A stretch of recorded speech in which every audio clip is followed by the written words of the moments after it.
ICW fans, I am longtime independent wrestling fan Robert. Sky's the Limit was a great way for ICW to return after a lengthy absence from the Ultimate Fitness Queens on Brooklyn Queens Expressway. Brand new place for ICW to run their shows in.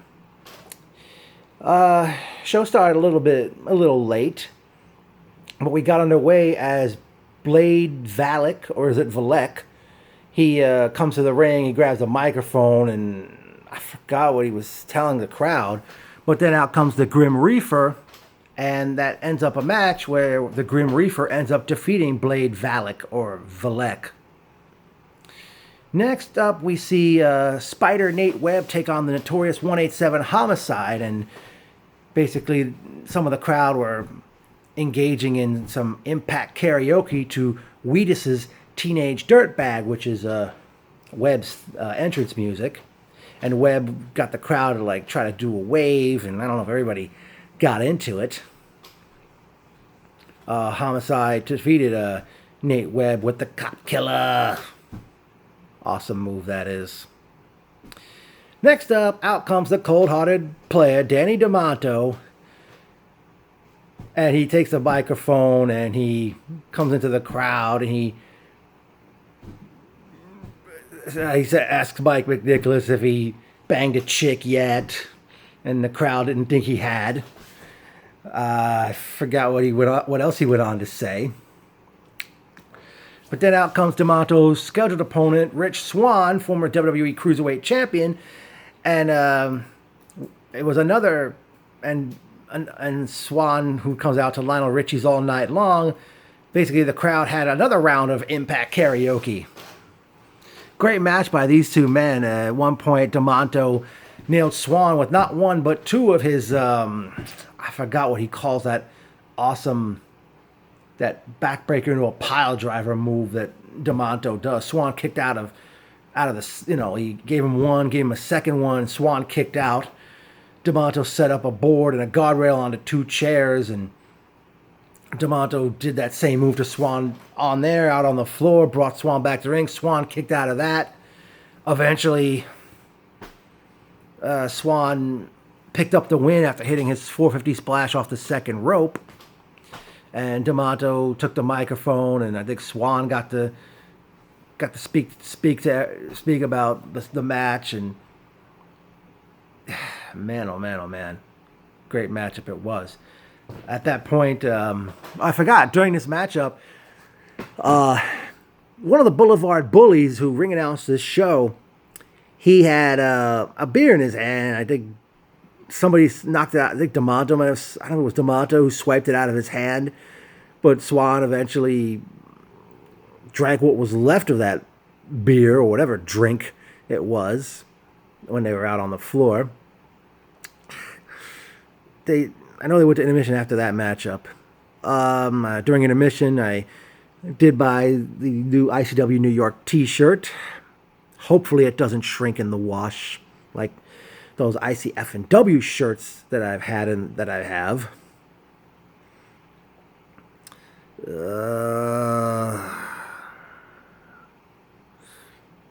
But the action resumes. We have a women's match, as we saw the bad girl, Penelope Ford, defeated Alicia Edwards in a very good matchup. And now out comes bad boy Joey Janela, who was injured, and he came out and talked about ICW, getting booked in ICW, only for ICW to shut down and hibernate over the years. And Janela was going to have a match with Jack Evans on the show, but unfortunately he mentioned that he was hurt, and said the next match is going to have four wild, crazy stuff in it. And the four-way matchup, we see Teddy Hart defeat Jack Evans, Jimmy Lloyd, and Gringo Loco in a match that really stole the show. And then it was main event time, as Murder, Death, Kill, Nick Gage did battle with former WCW Cruiserweight Champion and WWE Mexico member Psychosis. Psychosis came to the ring with the mask. During the match, he did take it off.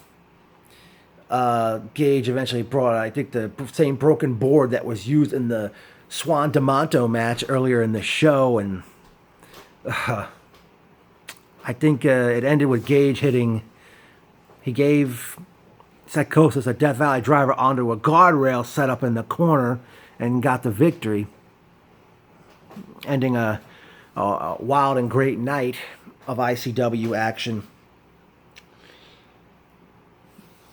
As ICW, which was the very first independent I followed, continues to prove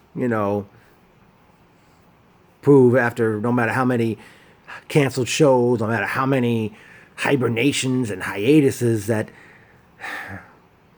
every time they come back, there's always bound to be a great show.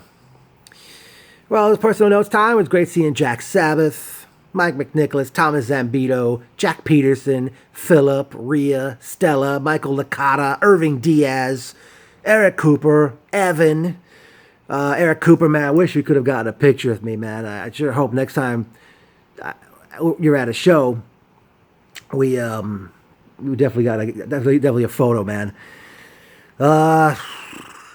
Well, due to Janela injured and the fact that Schlack, Tony Deppen, and Eli Everfly were unable to appear, that was the reason why the changes were made to this show.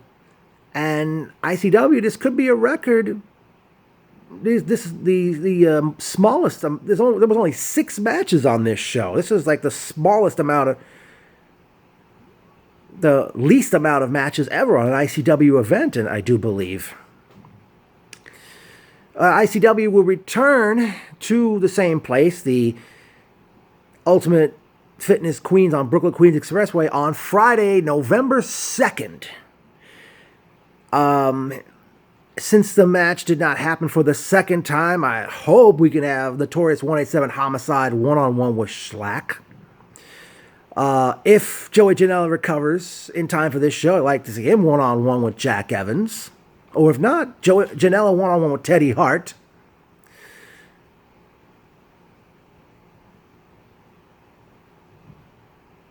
Man.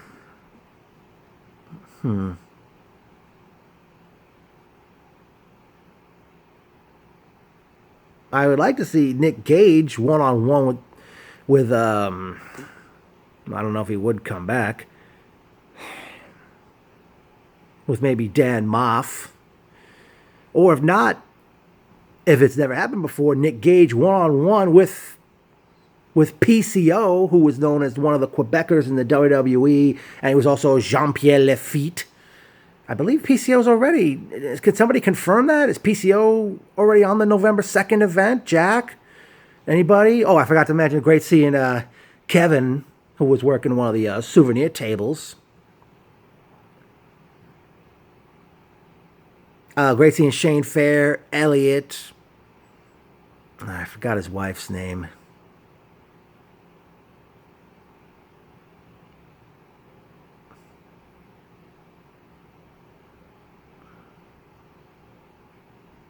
Oh,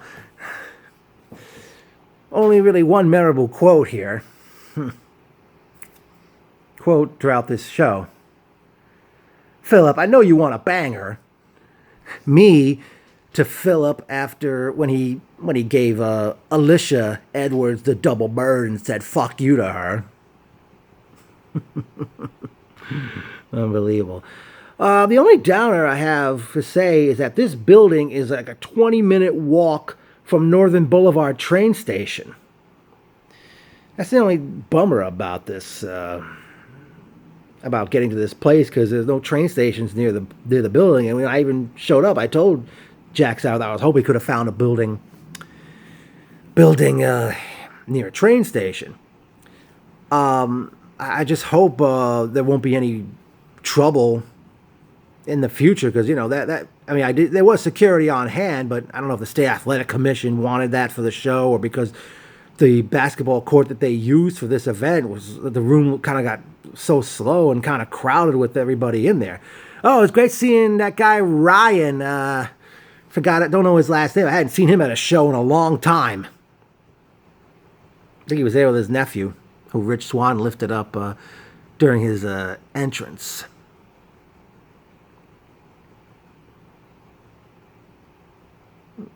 Well, definitely, as always, a wonderful, tremendous time at ICW. Can't wait for Friday, November 2nd.